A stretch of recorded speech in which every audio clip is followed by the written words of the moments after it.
এই বাংলাদেশের মানুষ আর চাঁদাবাজদের ভোট দিবে না, কোন চোর ডাকাতদের ভোট দিবে না।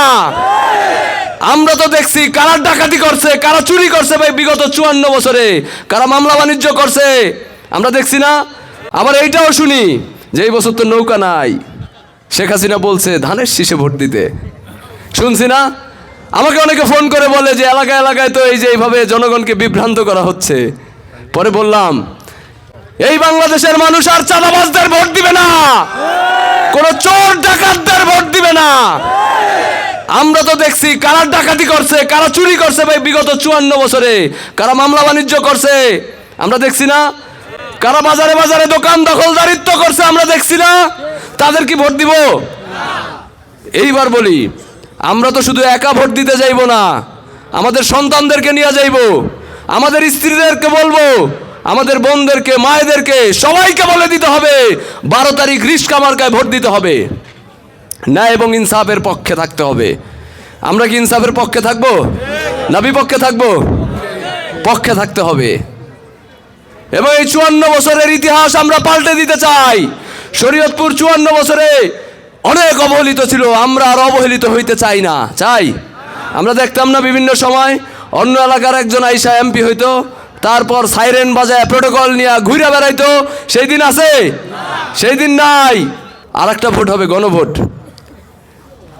গণভোট হবে হচ্ছে আমাদের সমাজে তো ন্যায় বিচার নাই, আছে? বিগত 54 বছরেও ন্যায় বিচার ছিল না, আমরা ন্যায় বিচার পাই নাই, বঞ্চিত হয়েছি। তার মানে বিচার ব্যবস্থাকে স্বাধীন করতে হবে। অর্থাৎ কোনো পেশি শক্তি, অর্থবিত্তের শক্তি, বংশীয় দাপট কিংবা রাজনৈতিক শক্তি কেউ আর বিচার ব্যবস্থাকে প্রভাবিত করতে পারবে না। শুধু আপনাকে গণভোটে হা দিতে হবে। দিবেন না আপনারা? তাহলে সামাজিক ন্যায় বিচার, সাম্য, মানবিক মর্যাদা এবং ইনসাফের পক্ষে 12 তারিখ সবাই রিস্কা মার্কায় ভোট দিব। সবাই ঐক্যবদ্ধভাবে রিস্কা মার্কায় ভোট দিব। 5 তারিখের পর আমরা দেখছি না, অভ্যুত্থানের পরে এই এলাকায় অনেক মামলা বাণিজ্য হয়েছে না? ভয়ভীতি দেখাইছে না? আর সুযোগ দিব ভয়ভীতি দেখানোর? মামলা বাণিজ্যর আর সুযোগ দিব? তাইলে যাদেরকে বিভিন্ন মামলায় পড়ায় দিছে তাদেরকেই আবার কোলে নেওয়ার চেষ্টা করছে। এখন ভোট আয়া পড়ছে, কোলে নিতে চাইতেছে না? কোলে নিতে চাইতেছে। আমাদের সাথে অনেকেই যোগাযোগ করে যে এতদিন মামলা বাণিজ্য করছে, আমাদেরকে বিভিন্ন মামলায় অ্যারেস্ট করে টাকা খাইছে, তাহলে তাদেরকে কি ভোট দেওয়া উচিত? তাহলে আগামী 12 তারিখ মনে থাকবে তো? আগামী 12 তারিখ সকালবেলা দুপুরের খাবার নিয়ে কেন্দ্রে যাব, রিস্কা মার্কায় ভোট দিব। ভোট দিয়ে নিজের ভোট বুঝা নিয়ে তারপরে বাড়ি ফিরবো। ফেল করলে করলাম, অসুবিধা নাই। ফেল করতে পারে না? ফেলও তো করতে পারে। তাহলে নিজের ভোটটা যে দিছি এটা তো বুঝা নিতে হবে না? আরেকটা কথা, আমি বিভিন্ন সময় শুনি কাজিরহাটে ভয়ভীতি দেখায়, রিস্কা মার্কার পক্ষে যাওয়া যাবে না।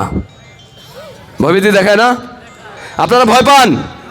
ভয় পাইলে এখানে আসতেন? কার এত বড় কলিজা ভয় দেখায়? মোবাইল বের করেন, নাম্বার লেখা রাখেন, কারা ভয় দেখায় আমরা দেখা নিব। দেখেন নাই সেনাবাহিনী অভিযান শুরু করে দিছে? কোনো মাস্তানি চলবে? যারা মাস্তানি করবে তাদেরকেই উঠায় নিয়ে যাবে সেনাবাহিনী। দেখছেন না? ফিল্ড হবে লেভেল প্লেইং ফিল্ড, এবং সেটা তারা কইরা ছাড়বে। এইটা তাদের প্রতিশ্রুতি এই নির্বাচনের। আমরা আরো দেখি বিভিন্ন বাড়িতে বাড়িতে যাচ্ছে ভোট চাইতে। ভোট চান, অসুবিধা নাই, কিন্তু বলে আসে রিস্কা মার্কায় ভোট দিলে খবর আছে। শুনি না? শুনি তো।